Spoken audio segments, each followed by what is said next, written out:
7 de la mañana con 37 minutos. Saludamos y damos los buenos días a todas las personas quienes ya están ingresando a través de esta entrevista en vivo por la página de Facebook de la Prensa, el Interdiario del Carchi, de quienes ya nos vienen sintonizando por la señal de Radio Católica Tulcán 88.5 FM.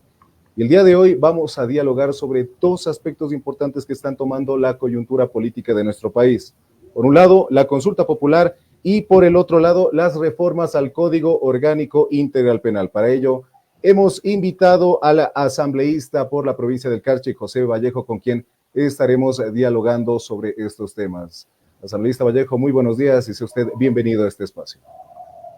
Buenos días, estimado Nayib, muchas gracias por la invitación. Un saludo a los amigos y amigas de la prensa y de Radio Católica, ¿no? Un saludo enorme también a la provincia del Carchi y a las otras partes del territorio nacional. Con gusto estamos aquí pues para compartir el trabajo que estamos haciendo desde la Asamblea Nacional. Y efectivamente iniciamos hablando sobre la consulta popular. Conocíamos que se estaba buscando, en este caso, la exclusión de cerca de 17 artículos dentro de la Asamblea porque estos estaban causándose una repetición.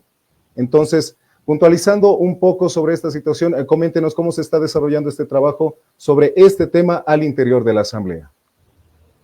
Bueno, hay que decir que estas dos cosas, ¿no? Tanto la consulta como las reformas al COI, tienen una vinculación directa desde la perspectiva política. Esto es así porque en la voluntad del gobierno nacional y obviamente en sus posibilidades constitucionales está realizarla, ¿no?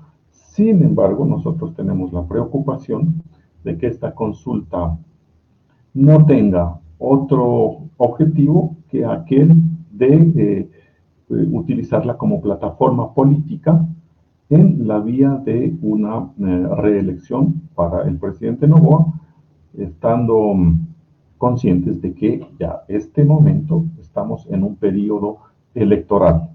En otras palabras, nosotros creemos desde nuestra bancada, desde nuestro movimiento, que esta consulta es inoficiosa, que no tiene sentido y que pues además de lo que ya hemos visto hace pocos momentos, hace pocas horas, el propio Pleno del Consejo Nacional Electoral aprobó, dice, el presupuesto para el referéndum y la consulta popular que asciende exactamente a 60.022.933,86 centavos de dólar. Esto, en palabras del propio presidente, estaría representando a 12.000 carreras universitarias, tomando textualmente lo que él dijo, que cada carrera universitaria cuesta $5.000, pero obviamente estos 60 millones podrían destinarse a otra cosa. ¿Por qué digo que hay una relación directa entre las reformas al COIP y la consulta popular? Porque simplemente estas reformas que se estarían tramitando en la Asamblea Nacional, para ser directos y ganar tiempo y no perder el hilo en la reflexión, si se aprueban estas reformas al COI, se cae la consulta nacional. Ese es el tema de fondo. El bloque de gobierno le estaría mintiendo al país, aduciendo de que, que las reformas al COI pretenden vulnerar el sistema jurídico nacional o que se estaría atentando, ¿no?, contra la soberanía del país en cuestiones de resoluciones internas en cuanto tiene que ver al sistema jurídico del país, etc. Hay un montón de pretextos, pero lo de fondo es que no tendría sentido 5 de las 6 preguntas de la consulta popular que propone el gobierno. Y voy a ser muy rápido. Por ejemplo, a manera de resumen, ¿no?, la reforma del COIP amplía el rango de operativos CAMEX. ¿Qué son los CAMEX? Son los controles de armas, municiones y explosivos que hacen las Fuerzas Armadas. Nosotros hemos visto que los militares salen, ¿no es cierto?, en cualquier parte del territorio. En nuestra provincia también hemos visto, en la ciudad, en Tulcán, o en algunos lados, en la carretera, etcétera, en cualquier parte salen a hacer estos operativos. La reforma al COI está ampliando entonces ese rango de posibilidades que tienen las Fuerzas Armadas y no se necesitaría consulta. Entonces, allí se cae la pregunta 1 de la consulta popular. Para poner otro ejemplo, en las reformas al COI, nosotros estamos proponiendo el incremento de penas en los delitos como el terrorismo. Y es algo que la ciudadanía reclamaba, son las demandas de estas condiciones tan lamentables, dolorosas que tenemos con la inseguridad, el crimen organizado, etcétera. Se hace necesario entonces una modificación, un perfeccionamiento del incremento de penas en estos casos como en el terrorismo, y se estaría entonces anulando la pregunta número 2. Y pongo un tercer ejemplo. Estas reformas aumentan las penas, por ejemplo, en el caso de la tenencia de armas de dotación de las Fuerzas Armadas y de la Policía Nacional, lo que estaría eliminando automáticamente la pregunta 4. Entonces, el gobierno se quedaría sin piso si es que se aprueban las reformas al COI, y por eso es que se han dedicado por todos los medios y por todos los modos a descalificar, a poner pretextos, a denostar este proceso que estamos realizando en la Asamblea, cuando en definitiva y de manera directa, primero le estaríamos ahorrando al país 60 millones de dólares que en estos momentos son valiosísimos, en cualquier momento son valiosos 60 millones, pero ahora más, y también le estaríamos ahorrando tiempo y posibilidad de ejecución política. ¿Por qué? Porque estas reformas ya se estarían aprobando el día de mañana. Mañana es la sesión convocada para la continuación, ¿no es cierto?, de la sesión 900 que estaba prevista para aprobarse el COI hace unos días. Bueno, se suspendió, pero está convocada para el día de mañana, y esto quiere decir que estaríamos ganando mucho tiempo. ¿Por qué? Porque la consulta popular está prevista para el 21 de abril, recién el 21 de abril, después de estos procesos que implican no solamente las papeletas, ¿no? Esto implica, por ejemplo, presupuestos en documentos electorales, dice las Fuerzas Armadas, presupuesto de Policía Nacional. Y efectivamente, Vallejo, un poco hablando sobre lo que usted nos ha indicado, uno de sus colegas también legisladores, como es Fernando Cedeño, había puntualizado también esta situación sobre excluirle estos temas, la consulta popular, sobre esta situación de indicar que se puede ahorrar al Estado los 60 millones, inclusive también expertos constitucionalistas habían indicado que varias de estas cosas que están implícitas dentro de la consulta popular se pueden hacer vía enmienda también constitucional, como para evitar todo este arrastre de este proceso democrático que estamos próximos a vivir los ecuatorianos ya en el mes de abril. Exactamente. Está en manos de la Asamblea Nacional la posibilidad de responder a todas esas preguntas que están en la consulta popular. El artículo, por ejemplo, 83 de las reformas al COI ya responde al tema de las Fuerzas Armadas, ¿no? El artículo 50 sobre la cuestión de terrorismo ya responde al incremento de penas. Se está incrementando de lo que era 13 a 16 años, se está incrementando de 16 a 9 años, por ejemplo.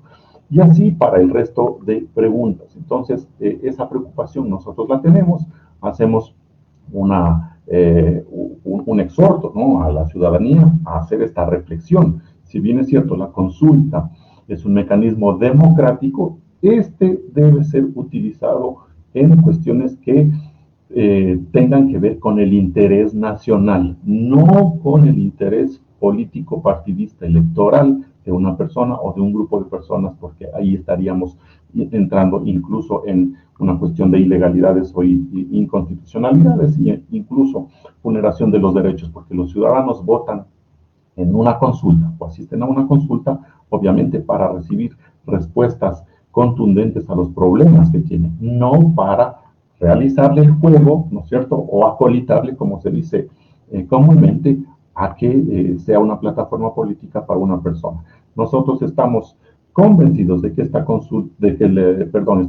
reformas al COVID tienen las respuestas adecuadas, porque no solamente ha sido el trabajo de una comisión, que dicho sea de paso, tuvo el apoyo unánime. Los 10 asambleístas de esta comisión votaron unánimemente para el informe de segundo debate en el Pleno de la Asamblea Nacional. ¿Y eso qué implica? que obviamente hubo discusión, hubo debate, posiblemente hubo desacuerdos, pero finalmente el documento que se trabajó recoge las observaciones, recoge las opiniones, recoge las experiencias, no solamente de los asambleístas que representan a las diferentes bancadas y opciones políticas del país, sino también de las personas que comparecieron en este proceso, porque incluso las instituciones como la Fiscalía del Ecuador, a través de sus representantes, asistieron para hacer observaciones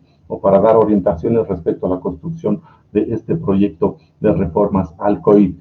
Son dos instituciones que fueron invitadas, expertos académicos de la sociedad civil, los equipos de los propios asambleístas y obviamente las observaciones que en algún momento se tomarían en el primer debate. Y una cosa adicional, estas reformas no vienen de la iniciativa de un grupo político como es el nuestro. La construcción de estas reformas, viene desde la asamblea anterior, es decir, es un proyecto que ya estaba en trámite. Lo que se ha hecho es consolidarlo, integrar unas 4 nuevas reformas y proponerlo al Pleno de la Asamblea Nacional. Así que, en conjunto, lo que quiero decir es que no es un grupo de reformas improvisado y creado a la carta, sino que es un proyecto de reformas que ya estaba en proceso, que en este momento es necesario para el país, que se le ha dado el tratamiento adecuado respetando la constitucionalidad, la técnica legislativa y los elementos jurídicos para que al final tengamos una ley que sea adecuada y que tenga la posibilidad para que el propio Ejecutivo pues, pueda hacer rápidamente política pública, sobre todo en materia de seguridad, que es lo que nos interesa. Y un punto final, nosotros siempre hemos dicho que la ley no es todo, siempre hemos defendido que en materia de seguridad no se trata únicamente del incremento de penas, porque a veces pueden decir que nosotros tenemos conscripción, nada de eso, simplemente que consideramos que además de este grupo de reformas, es necesaria una política pública adecuada, urgente en los temas sociales. ¿Por qué? Porque esa política transversal en sectores sociales es la base de la construcción para tener un territorio de paz, un territorio de estabilidad. No solamente es la ley, nosotros hemos dicho. Un poco también lo que sucedió este pasado 15 de febrero, ¿no? Con la votación y el momento que se suspendió la votación dentro de la Asamblea, porque habían 5 temas especialmente polémicos, que inclusive lo habían calificado distintos medios de comunicación y al interior también de la Asamblea. Entre ellos se encuentra el artículo 658 del COIP sobre el tema del recurso de revisión, una situación que había sido analizada y que se habría indicado que esto serviría como para beneficio de, en este caso, el líder de Revolución Ciudadana, Rafael Correa, y esto también se añade otro tipo de temas que han causado especial atención y por ello se dio por suspendida la sesión. Entonces usted, al ser parte de la bancada de Revolución Ciudadana, ¿qué decir al respecto sobre este recurso de revisión y los otros temas también, 5 en este caso, conjuntamente con este recurso de revisión que están dentro de la Asamblea a tratarse? ¿Cuál es su opinión al respecto, asambleísta? Estos son los mitos o los nudos críticos, ¿no?, que quieren poner como relato ante la ciudadanía ciertos grupos políticos por intereses también electorales. Saben que somos la fuerza política más importante y obviamente aprovechan cualquier oportunidad para tratar de hacernos daño. Pero este tema al que usted hace referencia, el recurso de revisión, primero es un recurso que ya existe en la legislación ecuatoriana y es un recurso que no ha puesto en riesgo la seguridad jurídica del país porque está vigente. Es más, una persona ha hecho mal uso de ese recurso de revisión. Iván Saquicela, salió un documento, fue uno de los jueces que otorgó la libertad a alias Rasquiña, utilizando este recurso de revisión. Nosotros lo que queremos hacer es perfeccionarlo. ¿Por qué? Porque en la propia Constitución, en el artículo 93, ya se habla de que el Estado tiene que garantizar la aplicación de las normas, ¿no?, que integran el sistema jurídico, así, clarito, así como el cumplimiento de sentencias o informes de organismos internacionales de derechos humanos. ¿Qué es lo que estamos nosotros haciendo? que la Constitución pues sea aplicable a través de una ley y que esta ley pues contenga la reforma en donde el recurso de revisión, que no es otra cosa que la posibilidad de revisar errores luego de una sentencia, pues si es que esta está vulnerando los derechos humanos, ¿no? O el debido proceso para un ciudadano, pues tenga cabida las instancias internacionales. Entonces, primero, el recurso de revisión ya existe. Segundo, las instancias internacionales están concebidas en el artículo 93 de la Constitución y en otros también. Tercero, esto nos daría la posibilidad, insisto, de que se mejore el estado o la situación de garantía de derechos para los ciudadanos, tomando en cuenta que Ecuador es un estado constitucional democrático, y que también se toma como premisa pues la justicia.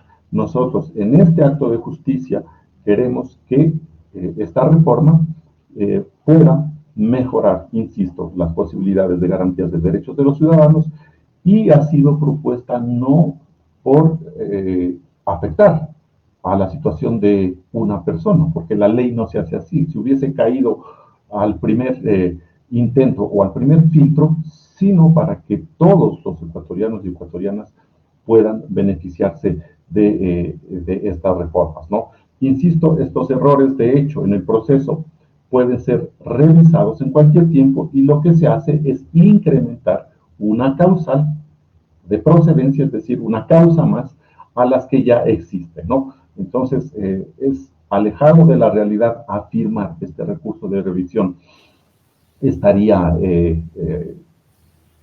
realizado con el único objetivo de favorecer a Rafael Correa, porque primero es hecho para todos los ecuatorianos y ecuatorianas.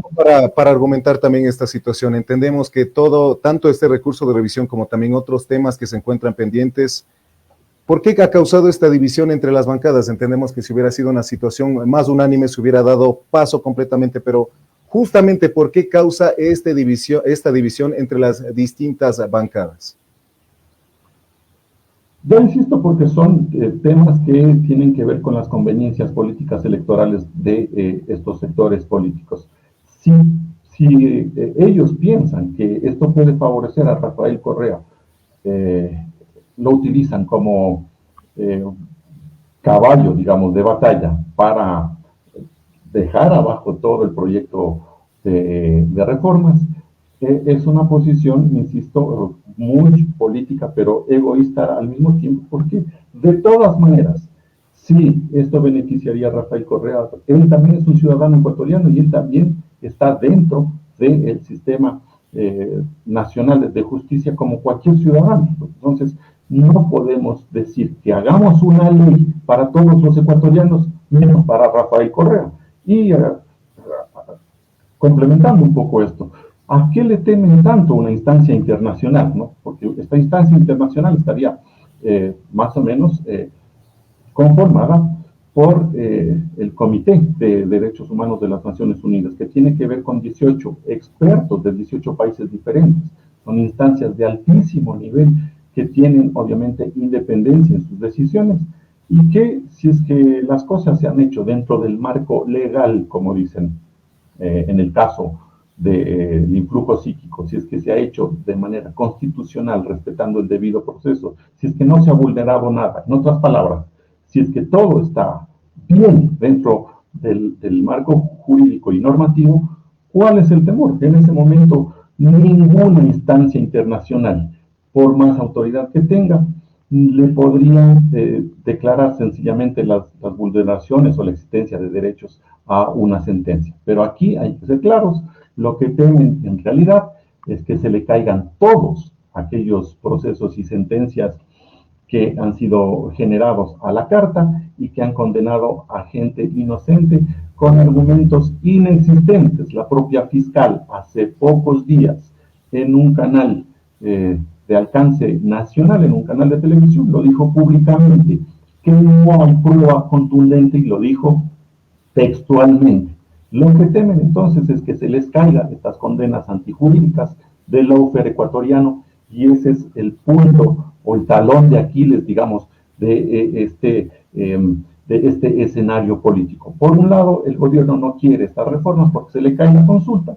Por otro lado, no quieren estas reformas porque se estaría evidenciando que aquí hubo y existe todavía persecución política y es lo que queremos evitar para cualquier ciudadano. Preguntémonos nosotros en conciencia si estaríamos tranquilos y si confiamos 100% en los procesos de justicia si en algún momento nos toca atravesar. Yo creo que muy pocos ecuatorianos, o la mayoría, digamos, muy pocos ecuatorianos estaríamos dispuestos a confiar en el 100% y ciegamente como se supone que tiene que ser la justicia en el sistema jurídico ecuatoriano, porque hay estos errores, hay estas falencias, hay estas taras de manipulación. Haciendo un poco un paréntesis dentro de lo que estamos dialogando, ¿no? Haciendo un poco un paréntesis, justamente usted había mencionado este tema de la situación de los derechos humanos que actualmente está utilizando este recurso el expresidente Rafael Correa. Sin embargo, en su defecto y en su tiempo criticó el tema de la Corte Iberoamericana de Derechos Humanos y ahora está utilizando esta misma instancia para poder, digamos, esclarecer un poco esta situación, un poco este paréntesis que se ha realizado. Ahora, nos encontramos al día de mañana, ¿no? El día de mañana que ya se va a efectuar una nueva reunión de la Asamblea, donde se están analizando tres caminos, en este caso, un camino positivo, un camino, digamos, en un término intermedio y el otro que podría calificarse como un tipo excluyente. Primero, estamos hablando de agrupar todas las situaciones de las reformas del COIP que son positivas, sea esto el aumento de penas, la creación de nuevos tipos penales. La segunda vía que se tiene, que sería agrupar estos temas que han causado un poco de polémica, como es el tema del levantamiento de las reservas a cuestiones de investigación previa, este tema del recurso de la revisión y sobre todo finalmente dejar fuera en total 17 artículos que los cuales ya estarían repitiéndose, estarían implícitos dentro de la consulta popular. Entonces son estos los tres, digamos, vías que podrían tomarse el día de mañana. ¿Cómo se estará entonces contemplando sobre esta situación el día de mañana al interior de la Asamblea Nacional? Bueno, primero Rafael Correa no criticó las instancias internacionales, lo que criticó a las personas que en ese momento estaban a cargo de estas instituciones, no a la institucionalidad, no a la existencia del derecho humano, sino a cómo ciertas personas se valieron de esas instancias para, obviamente, orientar o manipular acciones que pudieran ser contrarias a los derechos de las personas. Lo otro, efectivamente, pues finalmente esto se resuelve, como se dice, por cuestiones de votos, ¿no? Por números, por voluntades políticas dentro de la Asamblea.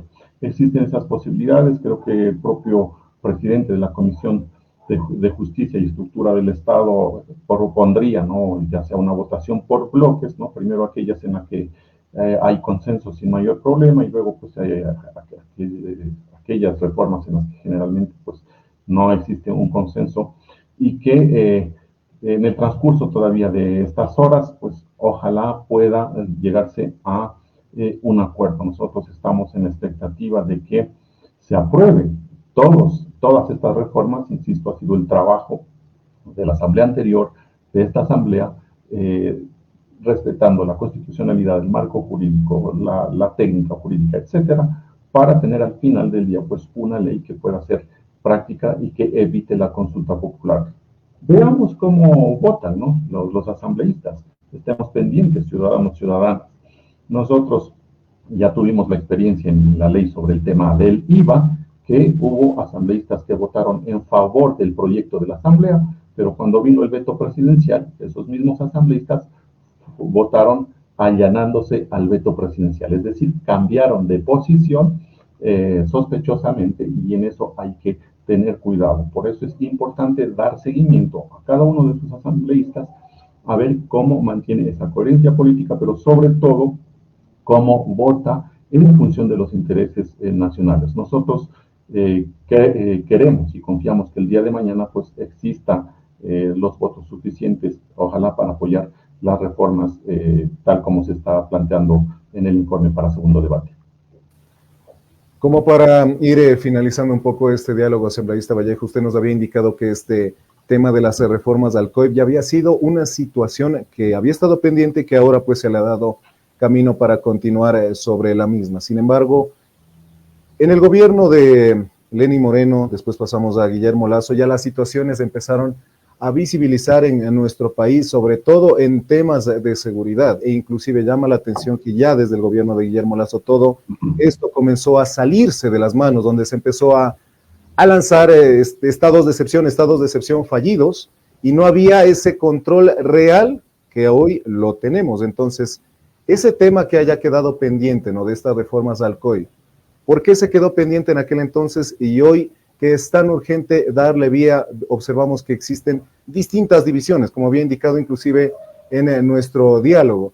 Haber un consenso necesario, como nosotros lo pudimos evidenciar en la aprobación de algunas leyes de carácter urgente, pues ya estaríamos hablando de reformas efectivas que ya se habrían realizado, sino por qué causa un poco esta situación de estas divisiones. Usted nos había indicado que es temas políticos netamente, pero hoy estamos hablando más allá de un tema político. Hoy estamos hablando de un tema de seguridad, de una situación que de una u otra forma ha puesto el ojo público, inclusive mundial, al Ecuador, sobre todas las situaciones que se han estado acarreando al interior de nuestro país. Sí, y estoy de acuerdo con usted y no contradice en lo que dije hace un momento. El tema de seguridad es prioritario y nosotros lo habíamos expuesto en algún momento. No es necesario para cambiar la situación del país cambiar las leyes, no es cuestión de leyes. Si es que llegamos a este punto, abordar las reformas del COVID porque puede ser importante, de acuerdo, pero nosotros insistimos en que se necesita política pública. Nosotros sufrimos un proceso sistemático de desinstitucionalización del Estado. Recordemos que eliminaron el Ministerio de Justicia, eliminaron el Ministerio Coordinador de Seguridad, eliminaron el modelo de gestión de rehabilitación social, eliminaron el sistema de inteligencia integrado. ¿Y qué es lo que pusieron? Pusieron instituciones débiles que incluso están inmersas en procesos de corrupción, como es el SNAI, ¿no es cierto? Nosotros vimos en las noticias que el director del SNAI escondía armas en el tumbado de su propia oficina. Eso es gravísimo. Entonces, lo primero que había que hacer es darle institucionalidad al Estado. Segundo, que tanto Moreno como Lasso demostraron un desconocimiento absoluto de la realidad, una insensibilidad también total frente a los problemas, al dolor de los ecuatorianos, no asignaron los recursos, es decir, ese desconocimiento en el mejor de los casos, o esas omisiones voluntarias, en el peor de los casos, como lo demostraron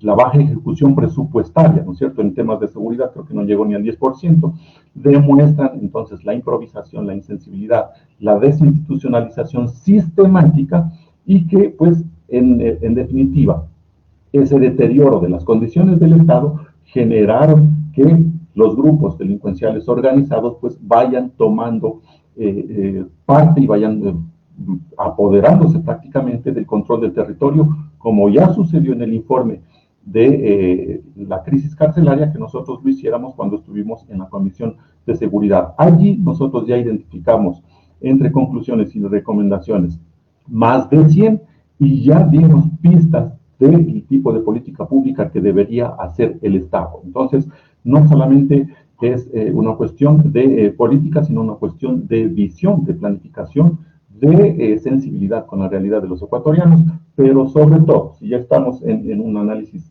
ya esquemático de lo que nos refiere, se hace necesario, pues, un proceso de institucionalización del Estado, de presencia del Estado, de garantías de los derechos y accesos mínimos que los ciudadanos deben tener, y eso va más allá de la ley. Entonces, por eso es que en un momento determinado nosotros no reclamábamos tanto las reformas de COI, sino la aplicación de política pública, y eso es lo que los mismos ciudadanos han pedido. Yo estuve en San Lorenzo, por favor, allá en estas comunidades de San Lorenzo no es que reclamaban reformas al COI, lo que reclamaban es presencia del Estado, profesores, médicos, enfermeras, salud, educación, que vengan los policías. Hubo una comunidad, Pampanal de Bolívar, hasta hoy recuerdo, que nos dijeron que en 6 años no han visto un policía. Entonces, eso es lo que reclama la gente, y por eso es que en un momento determinado, pues, no era prioridad. Sí es importante, pero no era prioridad las reformas al Código Orgánico Integral Penal, porque había que compensar con política pública, y es lo que sigue faltando en este momento. Miremos qué es lo que pasaría luego del estado de excepción si no se aplica política pública, a pesar de que el gobierno ya va a tener la ley. Entonces, son cosas complementarias, pero para mí sigue siendo preponderante, importante y primordial, primero la aplicación de política pública planificada y con conocimiento de la realidad.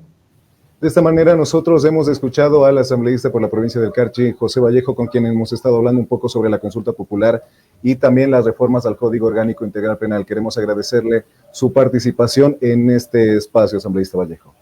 Muchas gracias por el espacio y un abrazo a los amigos y amigas. Muchísimas gracias. Son las 8 de la mañana con 17 minutos. Esto es La Prensa, el informativo del Carchi. Retornamos enseguida.